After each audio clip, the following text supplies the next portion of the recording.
Have you ever felt like you're just spinning your wheels?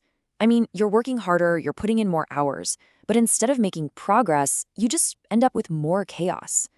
Well, what if I told you the secret to getting more done isn't about more hustle, but about better structure? That's the powerful, kind of counterintuitive idea we're going to get into today. So let's just jump right into this question. We live in a world that is obsessed with hustle culture, right? The message is everywhere. Just work harder, push longer, and you'll eventually succeed. But so often that extra effort just leads to burnout and a total mess. It feels like a paradox, doesn't it? The harder you push, the more tangled everything seems to get. You know, what we're all really chasing is that flow state. That incredible feeling where everything is aligned and progress just seems to happen, almost effortlessly. And the key to unlocking it? Well, it might be hiding in a pretty surprising place. A 2,000-year-old story about feeding a massive crowd. So, we're going to look at the story of Jesus feeding the 5,000. But for a minute, let's just set aside the miracle part and look at it as a pure logistics problem. I mean, you have a massive, hungry crowd in the middle of nowhere with practically zero resources. It's a complete operational nightmare. And you have to appreciate the sheer scale of his problem. The story mentions 5,000 men, right? But historians figure that when you add in women and children, the crowd size just explodes to over 15,000 people. Just imagine trying to feed a group the size of a small city sports stadium with just a handful of helpers. It's daunting. So, faced with this massive challenge, what was the very first thing Jesus did? Here's the kicker. It wasn't multiplying the food. It was something else entirely. A strategic command that is so often overlooked, but it is the absolute secret to how the whole thing worked. And there it is. This is the pivotal moment. Before any miracle happened, he introduced a system. He didn't just say sit down. He commanded them to organize themselves into these manageable groups of hundreds and fifties. He literally turned a chaotic mob into an ordered assembly. And this brings us to the core idea of this whole explainer. Your effort will always, always submit to your system. Just think about that for a second. The structure wasn't just, a helpful suggestion. It was the absolute prerequisite for everything that came next. Without that order, any amount of effort would have just dissolved into chaos.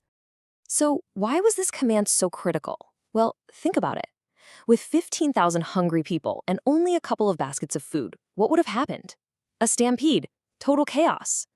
But by creating these organized ranks, he created a predictable, efficient channel for distribution. He built the system before he released the resource. You see, this simple act of creating order unlocked four really distinct powers. First, it made the flow of food predictable. It was also transferable. The disciples could easily hand off duties. The system was scalable. It could have worked for 50,000 people, no problem. And finally, it made the whole process sustainable, making sure everyone got served without the madness of a free-for-all. You know, there's a really brilliant analogy for this. The tangled garden hose. You can have the hose completely connected to a running tap. That's your talent, your resources, your potential. But if that hose is all tangled up and kinked, nothing comes out. The problem isn't the source of the water, it's the chaotic system that's supposed to be delivering it. You untangle the hose, you get flow. Simple as that. And this is really why this matters so much to all of us. You can have all the passion, all the talent in the world, but the hard reality is that greatness collapses inside of weak systems. Your hard work, your hustle, it's only as effective as the structure it's operating in. Okay, so let's take this lesson from an ancient field and pull it directly into your life right now. It's time to start untangling your own systems. Where are the tangled hoses that are blocking your progress? Seriously, think about it. Your work projects, how your team communicates, the way you handle your finances, even your daily routines. And look, disorder can be as simple as a messy desk or a cluttered car, that low-level mental chaos that just constantly blocks your flow. Where in your life could a little bit of intentional order make a huge difference? So what's the big takeaway here? It's this. Your structure will always, always outrank your hustle. The solution to feeling overwhelmed isn't always to just run faster. Often, the most powerful move you can make is to stop, step back, and build a better system. Organize the chaos first. And that really leaves us with one final, very personal question.